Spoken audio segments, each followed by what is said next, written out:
Buongiorno, I'm Johan the villain, and no, I'm not here to rate anyone just yet. Today, we're hunting a different kind of target. Not a bastard, but a bastard. That's right. Today we're diving into the twisted charm and cold cunning of Hans Landa from Quentin Tarantino's Inglourious Basterds, 2009. A man who's as fluent in manipulation as he is in languages, and trust me, his villainy speaks volumes. We're calculating the villain score based on 6 deadly criteria: personality, capability, moral complexity, threat level, psychological depth, and motive or goals. Before we dive into Hans Landa's resume, let's set the stage. Inglourious Basterds is a revisionist World War II film set in Nazi-occupied France.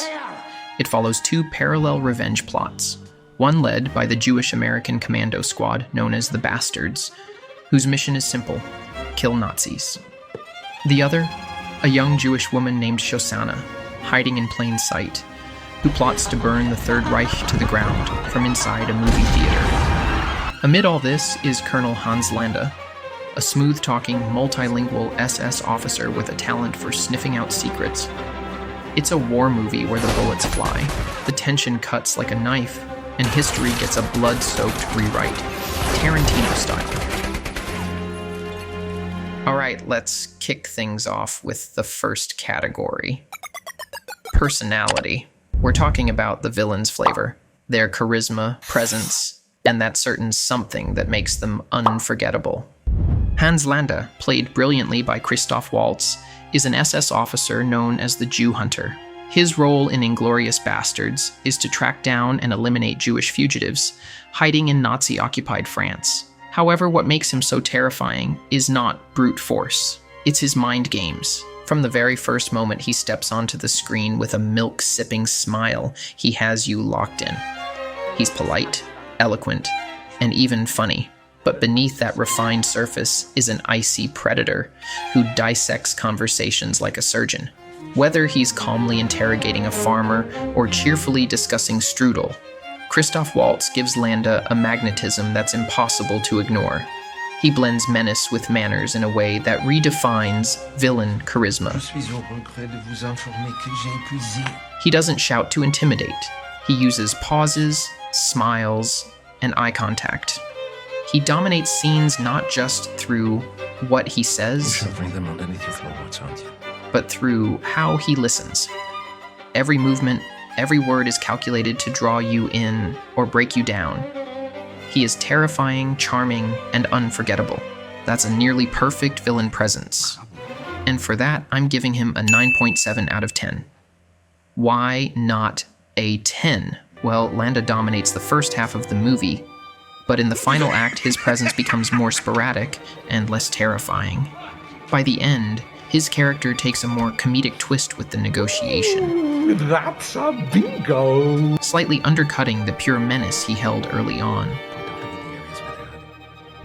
Now that we've established Hans Landa's magnetic presence, let's shift gears and look at what he actually does with all that charm. It's time to assess the next category: capability.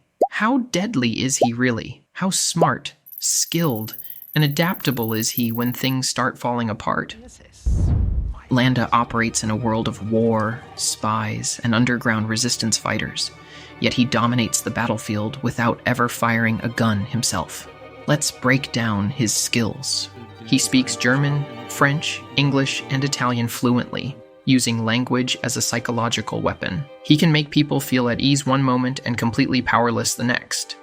He doesn't just ask questions, he guides his victims into revealing everything before they even realize it. Unlike most SS officers, he isn't blindly loyal. He plays both sides to ensure his survival, even betraying the Nazis when it benefits him. If Landa has any flaws, it's that he underestimates others. His arrogance makes him believe he's always the smartest person in the room, and while that's often true, it ultimately leads to his downfall. Final score, 8.1 out of 10.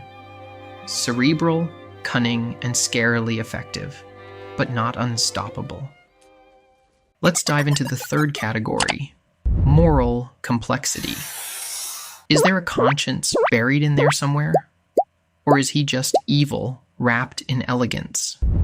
Hans Landa is not a believer. He's not driven by ideology, vengeance, trauma, or even patriotism. He's driven by self-preservation and opportunism, and that makes him slippery, but not particularly deep. He doesn't commit atrocities because he believes in the Nazi cause. In fact, he casually mocks it when it no longer serves him. What makes Landa chilling isn't that he's loyal to a monstrous system. It's that he's perfectly happy to work for that system if it benefits him, and just as happy to betray it if the tides change. His moral compass is basically a weather vane. He doesn't wrestle with good versus evil. He calculates which side is going to win and flips his coat accordingly. There is some complexity in that he's not sadistic for pleasure. He's surgical, not emotional. But there's no deep internal conflict. No remorse, no higher cause, just cold, strategic survival. This places him above pure, evil archetypes, but below truly conflicted or tragic villains. Perfection. He's not a monster. He's a mirror of what happens when morality is completely replaced with ambition. Final score, 5.6 out of 10. Verdict, self-serving, amoral, and deeply pragmatic, but not philosophically deep. So we've seen Landa's got the brains and the charm, but what kind of danger does he actually pose? Let's move on to our next category, threat level. Hans Landa is terrifying, not because he's loud, violent, or overpowered, but because he controls outcomes without lifting a finger. He has the power of the Nazi regime behind him, but he doesn't use it recklessly. His actions don't reshape reality like Thanos. Inevitable. But he can certainly manipulate the course of history, and that gives him immense disruptive power. He doesn't burn cities, but he destroys lives with bureaucracy and charm. He inspires paranoia and tension just by entering a room. That's not an explosion. That's a slow, burning fuse, and it might be even scarier.